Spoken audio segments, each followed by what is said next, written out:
എളുപ്പത്തിലൊരു evening snack ഉണ്ടാക്കാമെന്ന് വിചാരിച്ചിട്ടാണ്. അപ്പോൾ എന്താണെന്ന് വെച്ചാൽ ഇന്ന് എനിക്ക് കാല് മുട്ട് ഭയങ്കര വേദനയാണ്, നീരുണ്ട്. അപ്പോൾ പെട്ടെന്ന് അങ്ങനെ നിന്ന് ചെയ്യാനായിട്ടുള്ള പാടുള്ളതുകൊണ്ട് എളുപ്പത്തിലൊരു ഈവനിങ് സ്നാക്ക് നമ്മുടെ അപ്പൂന് ഉണ്ടാക്കി കൊടുക്കണം. അപ്പോൾ അവന് ഈ വിളയ്ക്കുന്നതിലൊക്കെ ഇഷ്ടം ഇത് തന്നെയാണ് കേട്ടോ. അപ്പോൾ 2 ഗ്ലാസ് അവലെടുത്തിട്ടുണ്ട്, ഒരു 3 ടേബിൾ സ്പൂൺ പഞ്ചസാര ഇട്ട് കൊടുത്തിട്ടുണ്ട്. അപ്പോൾ നമ്മൾ ഇതിനേലൊക്കെ നല്ലത് വിളയിച്ചതാണ്, അത് ഞാൻ എപ്പോഴും പറയാം. പഞ്ചസാര ചെല്ലില്ല, അതിന് പോലെ നമ്മൾ ശർക്കരയാണ് ഇടുക.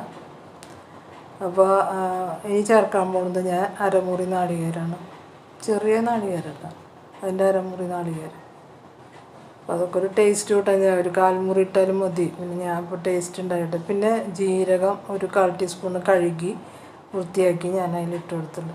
ഈ ജീരകം പലർക്കും ഇഷ്ടാവില്ല, അത് കടിക്കുമ്പോഴേ. അപ്പോൾ നിങ്ങൾ ഇഷ്ടമുണ്ടെങ്കിൽ ഇട്ടാൽ മതി. ഇവിടെ ഞാനിപ്പോൾ അപ്പൂന് ഇതൊക്കെ കൊടുക്കുമ്പോൾ ഒരു മണി ജീരകമൊക്കെ കടിക്കട്ടെ, വയറിനൊക്കെ എന്തെങ്കിലും ജീർണത ഉണ്ടെങ്കിലൊക്കെ പോകാനായിട്ട് ജീരകം നല്ലത്. പിന്നെ എനിക്ക് ജീരകം ഇഷ്ടമാട്ടോ, ജീരകത്തിൻ്റെ സ്വാദ് ഇപ്പോൾ ഒരു ആർക്കും വലിയ കുഴപ്പമില്ല. അപ്പോൾ അങ്ങനെ ഉണ്ടെങ്കിൽ നമ്മൾ ഇട്ട് കൊടുക്കരുത്. ഇങ്ങനെ ഇതെല്ലാം ഇളക്കി കൊടുത്തതിന് ശേഷം നമ്മൾ തിളപ്പിച്ച് ചൂടോടെ ഒഴിക്കണ്ട, തിളപ്പിച്ചാറിയ വെള്ളം ഒന്ന് തെളിച്ച് കൊടുക്കുക. കുറേശ്ശെ തെളിച്ച് കൊടുത്തിട്ട് നമ്മളിങ്ങനെ ഒന്ന് ഇളക്കി കൊടുക്കുക. അപ്പോൾ ആ ഒരു ഹാർഡ്നെസ് പോയി കിട്ടും, അവലിൻ്റെ ഒന്ന് സോഫ്റ്റായി വരും. അപ്പോൾ നല്ല ടേസ്റ്റാണ് അത് കഴിക്കാൻ.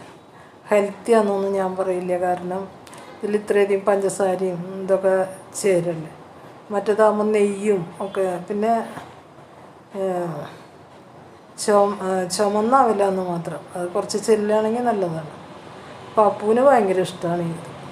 അപ്പോൾ കണ്ടോളോട്ട് അപ്പൂൻ്റെ തീറ്റ, ഇരുന്നിട്ടും കിടന്നിട്ടും നിന്നിട്ടും ഒക്കെ അപ്പു കഴിക്കും. TV കാണുന്നതാണ് ഈ കാണുന്നത്, അതിൻ്റെ ഇടയിൽ അപ്പു കഴിക്കുന്നുണ്ട്.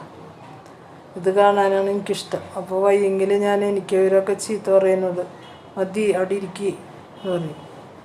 അപ്പോൾ നിങ്ങൾക്ക് ഇഷ്ടപ്പെട്ടാൽ ലൈക്ക് ചെയ്യുക, ഷെയർ ചെയ്യുക, സബ്സ്ക്രൈബ് ചെയ്യുക.